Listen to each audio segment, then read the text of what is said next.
We're going to be diving into all the questions that I would want to ask, or I wish I'd have asked whenever I was looking for business funding for myself to grow my business, and or if you're already in the business finance space and you're trying to figure out what are actually the best questions that my clients are asking that I need to know, and if I can answer those the right way, I'm going to be able to do business.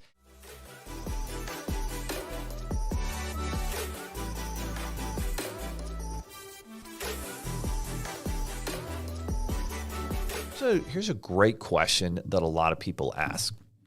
And this one's going to go out to all my folks, all my friends out there who are following a Dave Ramsey. I don't know if Susie Kolber still has a show on CNBC, but she was kind of a money guru as well. And what both of these, money experts talk about is avoiding debt, is paying cash for everything, is save that money. And they don't talk a lot about investments. They don't talk a lot about, starting businesses. They don't talk a lot about the fact that there's two systems in this country in terms of taxes, a tax system for business owners and a tax system for employees, and the need to be a business owner because, number one, it reduces your biggest liability typically, which is taxes.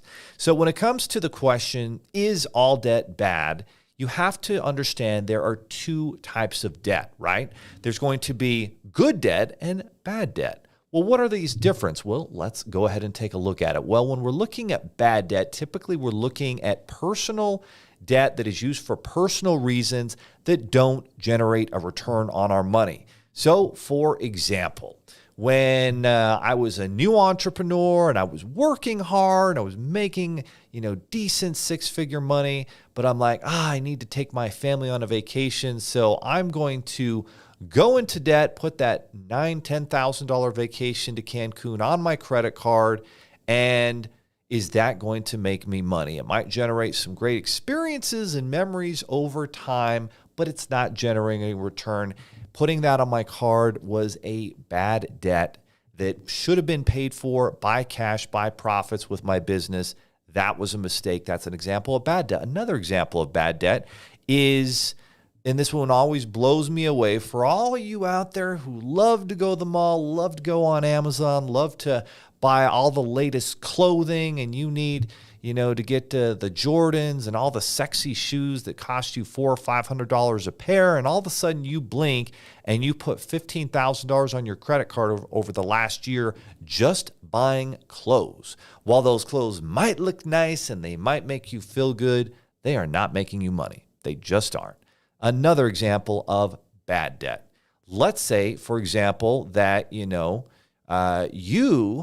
think you deserve a let's call it a $70,000 Corvette or an $80,000 vehicle. And now with higher interest rates, that is costing you a lot more money. Is that making you money? Well, you certainly probably need a vehicle to get you from point A to point B, but you could have bought the $25,000 vehicle that still would have been nice, still would have been very dependable, but instead you bought the $75,000 vehicle, and you are now, instead of paying a $300 a month car loan payment, you're paying a $1,200 a month car payment, and that's another example of bad debt. That is taking on debt with no expectation of a greater return, unless you're going to put that on Turo, which could be a good business model. You get that car loan, get that car, put it on Turo, and Turo's making you an additional $15,000, $20,000 a year in net income and profits. Well, that would actually be an example of good debt. Good debt has every expectation of a better return,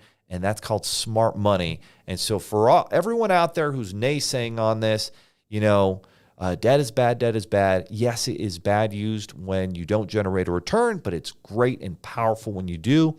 And rich people, wealthy investors and people know this, and that's why they all have good debt, right? They might have mortgages on cash flow properties. They might have loans for their business that are generating them millions or billions of dollars every year in new sales revenues and profits.